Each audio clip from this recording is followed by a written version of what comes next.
नमस्कार, मैं दीपक शर्मा और मेरे यूट्यूब मंच पर आपका स्वागत है।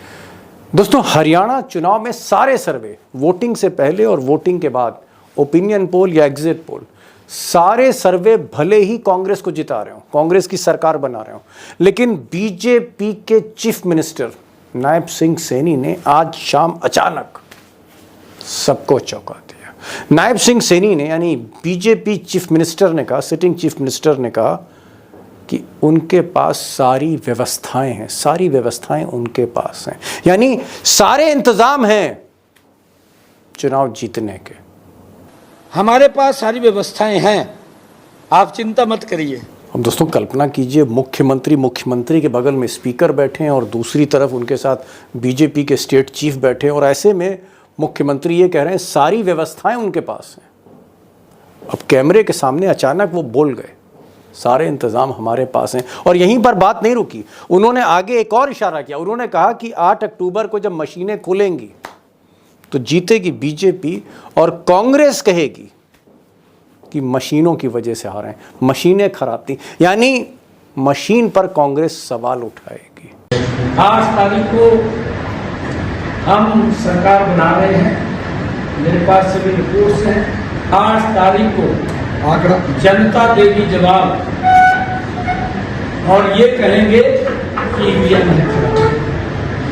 अब दोस्तों, अगर कोई छोटा मोटा बीजेपी का कार्यकर्ता, नेता, सभासद, कॉरपोरेटर अगर ऐसी बात करता तो हो सकता है मैं इसको सीरियसली नहीं लेता, लेकिन चीफ मिनिस्टर, एक ऐसा चीफ मिनिस्टर बीजेपी का जो कोई भी अहम बात, इंपॉर्टेंट बात, कोई खुलासा बिना अमित शाह या मोदी से परमिशन लिए बगैर जो बोलता ना हो, अहम बात ना करता, वो कह रहा है और कैमरे पर बोल गया कि सारी व्यवस्थाएं हैं, सारी हर तरह की व्यवस्था हमारे पास है। हमारे पास सारी व्यवस्थाएं हैं, आप चिंता मत करिए।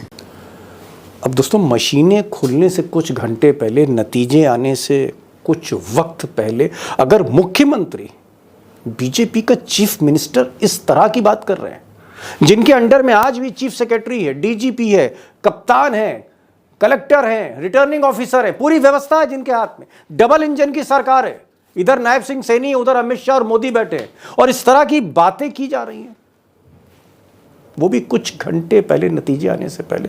इसका क्या अर्थ निकाला जाए? ऐसी बात करने के पीछे मंशा क्या है? क्या कोई बड़ी प्लानिंग वाकई चल रही है? क्या कोई बड़ा उलटफेर होने जा रहा है? और या फिर पोस्टल बैलेट का खेल है? पोस्टल बैलेट का खेल है, आगे मैं एक्सपर्ट के जरिए बताऊंगा कि पोस्टल बैलेट का गेम क्या है, खासकर जहां पर हार जीत कम अंतर से होती। पोस्टल बैलेट पर भी आऊंगा। और सवाल इस बात का है कि मशीनों की बात क्यों छेड़ी जा रही है? क्या कोई पेशबंदी की जा रही है? दोस्तों, बड़ी खबर पर आने से पहले मैं एक छोटी सी बात, लेकिन बड़ी अहम बात आपके सामने रखना चाहता हूं, जोड़ना चाहता हूं कि 2019 में जब विधानसभा का चुनाव हुआ था 90 सीटों पर, उस वक्त 24 ऐसी सीटें थी, 24 सीट्स, 24 सीटें ऐसी थीं जहां हार जीत का अंतर सिर्फ 5,000 वोट का था। कोई 4,000 से हार गया, कोई 3,500 से हार गया, कोई 2,500 से हार गया, और 5-6 सीटें ऐसी थीं जहां पर 1,000 से कम वोट से हार जीत हुई, यानी कोई 700 वोट से हार गया, कोई 900 वोट से हार गया। अब सवाल इस बात का है कि इस बार भी दिस टाइम, जो हमारे एक्सपर्ट्स बता रहे थे आपको कि 24-25 सीटें, 25 सीटों पर बहुत कांटे की टक्कर, जिसमें कई सीटें पे मुकाबला सीधे बीजेपी वर्सेस कांग्रेस है।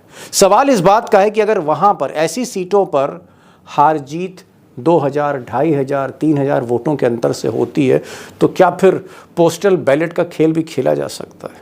और ये खेल खेला गया है। एक्सपर्ट आज कुछ खुलासा करेंगे और मैं उनसे पूछूंगा कि जो पोस्टल बैलेट है, ये गेम क्या है, इस पर मैं आऊँगा।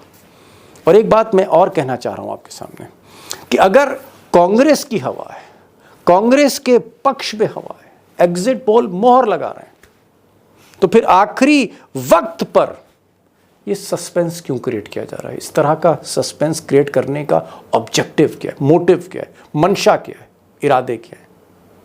अब दोस्तों, ज़मीनी सच्चाई तो ये है कि हरियाणा में जो मुकाबला है उसमें पीपल वर्सेस गवर्नमेंट है, सरकार बनाम जनता का मुकाबला है। कांग्रेस उसकी बिग बेनिफिशियरी है, फ़ायदा कांग्रेस को मिल रहा है, हवा दिख रही है।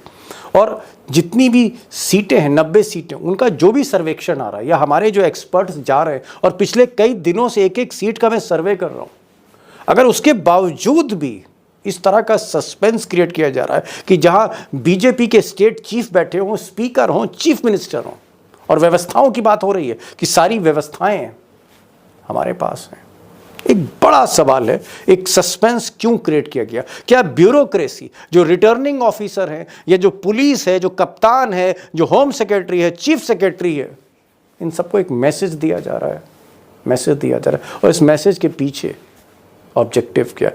दो खास मेहमान होंगे। मैंने आज हेमंत अत्री साहब, जर्नलिज्म के किंग हरियाणा के, उनको मैंने कहा कि आप आइए, राज खोलिए, परतें खोलिए, खुलकर बात करिए, ये बातें छुपाने का वक्त नहीं, खुलकर बोलिए, इधर उधर की बात नहीं।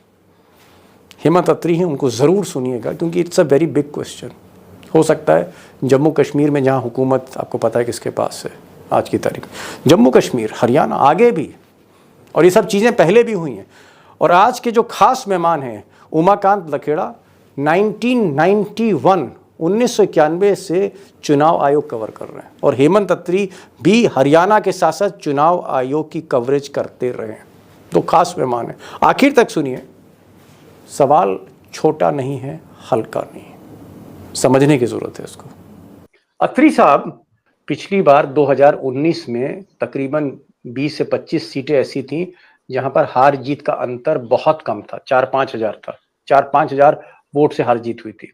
और 5-6 सीटें ऐसी थीं पिछली बार जहां पर हार जीत का अंतर 1000 से भी कम था। और अमूमन हर चुनाव में, मुझे लगता है कि लखेड़ा साहब भी मेरी बात से सहमत होंगे, हर चुनाव में कई ऐसी सीटें होती हैं, 2-3 दर्जन, जहां बहुत नेक एंड नेक फाइट होती, कांटे की टक्कर होती, 1000, 2000, 800, 900 वोट से हार जीत होती है। क्योंकि आप सिर्फ हरियाणा के किंग नहीं है, आपने 20 साल इलेक्शन कमीशन कवर किया है, इलेक्शन कमीशन की आप एकदम तह के अंदर घुसे हुए हैं। मैं जानना चाह रहा हूं कि अगर 1000, 1500 का अंतर है, 800, 900 वोटों का अंतर है, तो क्या बैलेट पेपर के थ्रू कोई खेल हो सकता है, या बाकी कुछ खेल हो सकता है? क्या इस तरह का मैनिपुलेशन हो सकता है मिस्टर अत्री? दीपक जी लगातार कर रहे हैं, ये लगातार कर रहे हैं। आप मुझे ये बताइए ना कि अभी तक फाइनल पोलिंग के फिगर्स क्यों नहीं आए? आपको लोकसभा का ध्यान होगा, 79 सीट्स का डेटा आज तक मैच नहीं कर रहा है। वोट पोल्ड कम है, वोट काउंटेड ज्यादा है। जो चीज आपने पोल ही नहीं की, उसको काउंट कैसे कर लिया? लोकसभा के अंदर 79 सीट्स पे हुआ ये, और जो एसोसिएशन फॉर डेमोक्रेटिक रिफॉर्म्स है वो सुप्रीम कोर्ट तक गई और कोई रिलीफ नहीं मिला। बाकी आपको कहानी पता है। ये करते क्या है दीपक जी, उस चीज को समझिए।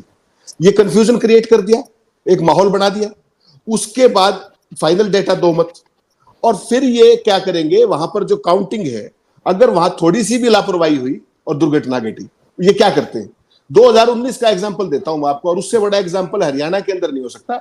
जो दीपेंद्र सिंह हुड्डा है, उनको 2019 में, भूपेंद्र हुड्डा के बेटे जी, दीपेंद्र हुड्डा 2019 में उनको 7500 कुछ वोटों से हरा दिया गया।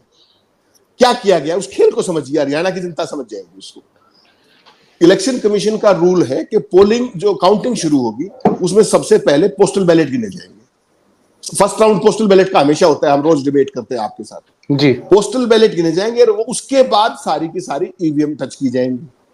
उस इलेक्शन में क्या किया, थोड़े बहुत पोस्टल बैलेट गिने, क्योंकि प्लान तैयार था, थोड़े बहुत पोस्टल बैलेट गिने, उसके बाद सीधी ईवीएम खोल दी गई।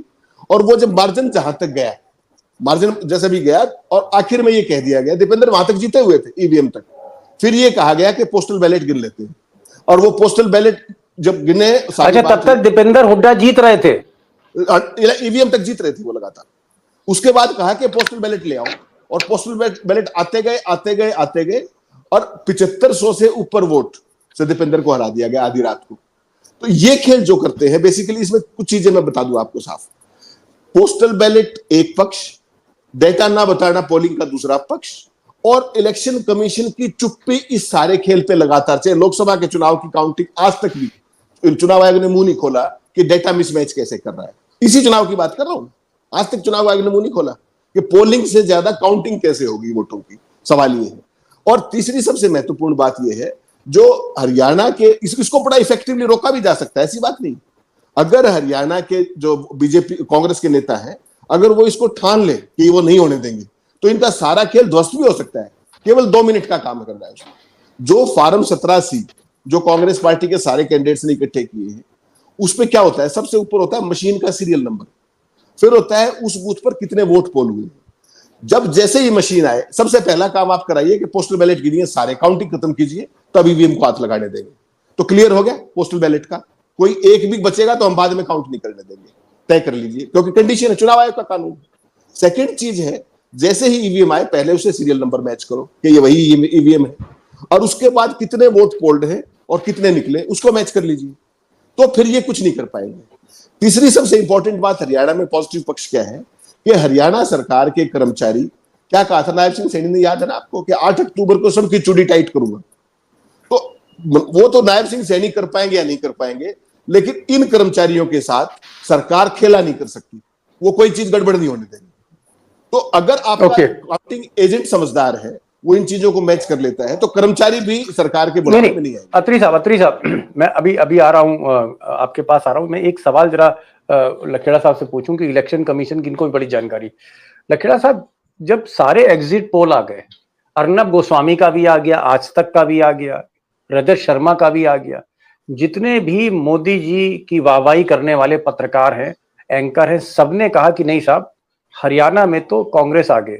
जब कांग्रेस सारे एग्जिट पोल में आगे चल रही है, अत्री साहब के असेसमेंट में आगे चल रही है, आपके असेसमेंट में आगे चल रही है, जितने भी मैंने पैनलिस्ट बुलाए, किसी ने ये नहीं कहा, इवन बीजेपी माइंडेड जो थे उन्होंने भी नहीं कहा कि साहब हरियाणा में बीजेपी जीत रही, सबने यही कहा कि कांग्रेस को एज है।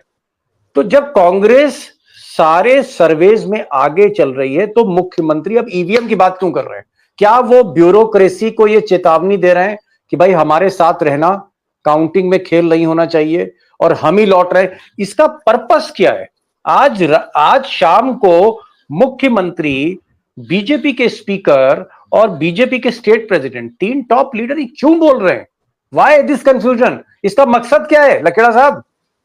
देखिए, वो जो नायब सिंह सैनी और उनके अगल बगल 2 लोग बैठे हुए थे, वो जो कुछ वो कह रहे थे वो डिक्टेशन दिल्ली से गया है उनको, वो उनकी अपनी भाषा नहीं है। ओहो। और मैं इलेक्शन कमीशन को कब से जानता हूं, टीएन सेशन का जिस दिन अपॉइंटमेंट हुआ था उस समय सिंगल मेंबर इलेक्शन कमीशन होता था, सिंगल मेंबर। तब से आप कवर कर रहे हैं? टीएन सेशन के टाइम पर जब उनकी अपॉइंटमेंट हुई थी और उनकी प्रेस कॉन्फ्रेंस हुई थी पहले दिन, तब मैं उनको कवर करने इलेक्शन कमीशन आईएनएस के पीछे होता था, तो हमारे लिए तो वॉकिंग था वो जी। तो उसके बाद जब टीएन सेशन ने पॉलिटिकल सिस्टम के खिलाफ बगावत शुरू कर दी, उसने कहा मैं रूल बुक से चलूंगा। मुझे भले ही नरसिम्हा राव ने अपॉइंट किया है सरकार बनती ही 1991 में, लेकिन मैं रूल बुक से हिसाब से चलूंगा, मेरा कोई मतलब नहीं है किसी पॉलिटिकल पार्टी से या जिसने मेरे को अपॉइंट किया। क्या आज की तारीख में राजीव कुमार और उनके साथ 2 इलेक्शन कमीशन हैं जिनको मोदी जी ने अपॉइंट किया है, क्या वो ये दावा कर सकते हैं कि वो निष्पक्ष हैं? उनके बारे में इलेक्शन कमीशन का जो, आपको गंगा के बारे में ये बात सोचना पड़ेगा कि गंगा जब गंगोत्री जमुनोत्री से वो मैली हो जाएगी तो हरिद्वार, ऋषिकेश और बनारस जाते जाते क्या हालत होगी उसकी। तो आप ये खेल ये समझिए कि इलेक्शन कमीशन की जो आज की जो संरचना है वो मोदी जी के लॉयलिस्ट लोग हैं, वो प्रधानमंत्री कार्यालय के लॉयलिस्ट हैं और उनका मालिक प्रधानमंत्री, वो लोग हैं जो सत्ता चला रहे हैं, वो मालिक हैं उसके। तो जो ऑटोनॉमी इलेक्शन कमीशन की जो स्वायत्तता है, वो स्वायत्तता तो मोदी जी ने उसको ध्वस्त कर दिया, उसको अग्नि में डाल दिया। तो अब क्या है कि जो ये बयान आज नेताओं ने दिए हैं और जो इन्होंने डाइवर्ट और कंफ्यूजन खड़ा करने की कोशिश की है, सिटिंग चीफ मिनिस्टर ने दिए। मैं वही तो कह रहा हूं, सिटिंग चीफ मिनिस्टर ने जो बयान दिए, सिटिंग चीफ ने जी जो बयान दिए उन्होंने, नेता ही हुए वो, रूलिंग पार्टी के टॉप लोग हैं वो, तो उनसे जो बयान दिलाया गया, बयान इसलिए दिलाया गया कि आप माहौल बनाने के लिए बयान, मोदी जी तो बयान दे नहीं सकते, तो स्टेट से बयान दिलाया गया और उनसे जो कहलवाया गया कि ये बोलना है, क्योंकि ये गुजरात मॉड्यूल का एक बहुत बड़ा ये मॉड्यूल है कि ये इस तरह से चीजें करनी है, कंफ्यूजन क्रिएट करना है। इस तरह से इलेक्शन कमीशन को क्यों नहीं बोला आज इन्होंने, क्यों नहीं बोला इलेक्शन कमीशन की अपलोड क्यों नहीं हुआ? इतना बड़ा ताम झाम है, और बगल में हरियाणा है। हरियाणा वो कोई केरल में नहीं है यार, नॉर्थ ईस्ट मणिपुर नहीं है, अरे बगल में हरियाणा है। आप कह रहे हैं कि साइंस टेक्नोलॉजी में बहुत एक ऐप पर ये कर देता हूँ, बारिश भी करवा रहे हैं। तो